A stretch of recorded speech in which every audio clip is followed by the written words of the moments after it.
Right.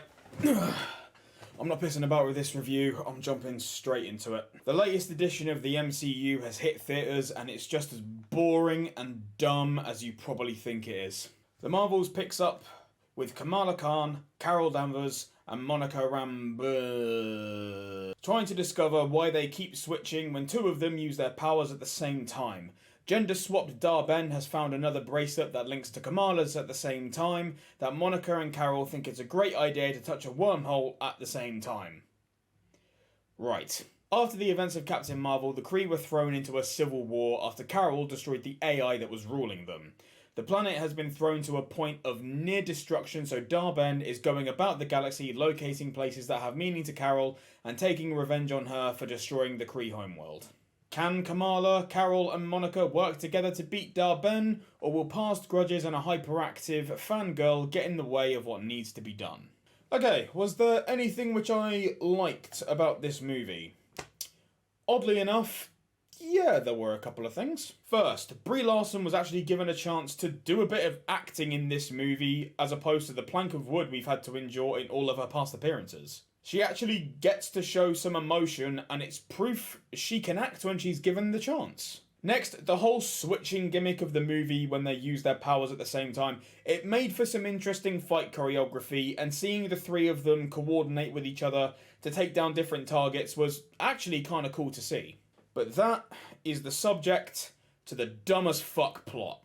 Right, this fucking plot, man. Dar-Ben blames Captain Marvel for non-breathable air, the oceans drying up, the sun nearly going out because she blew up the Overlord AI. So she goes to other planets to steal an atmosphere, some water, and then the Earth's sun. Why? You are a spacefaring species. Surely it would be way easier to just move planets, as opposed to being evil for the sake of being evil. That doesn't make a good character. It doesn't make you interesting. You're trying to get from A to B by going through the 745 pronouns that are used in today's world. Just pack everyone up and move planets.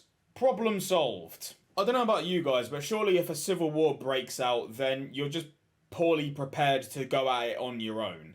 And since when does a war stop the sun working? If you use the excuse that this is, I don't know, them mining the sun for materials to use in a civil war, that just goes back to the original question. If you have the technology to mine a fucking sun for its material, you have the technology to move to another planet. The bitch who plays gender and race swapped villain number 36 is even more of a plank of wood than Brie Larson ever was.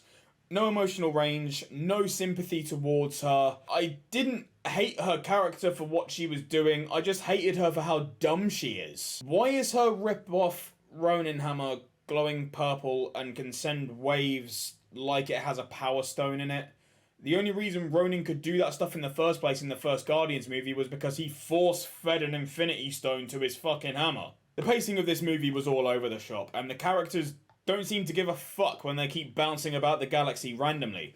Kamala has a moment at the start of the movie when she's switched into Monica's spacesuit, and she reacts like a very real teenager would, getting randomly teleported into space.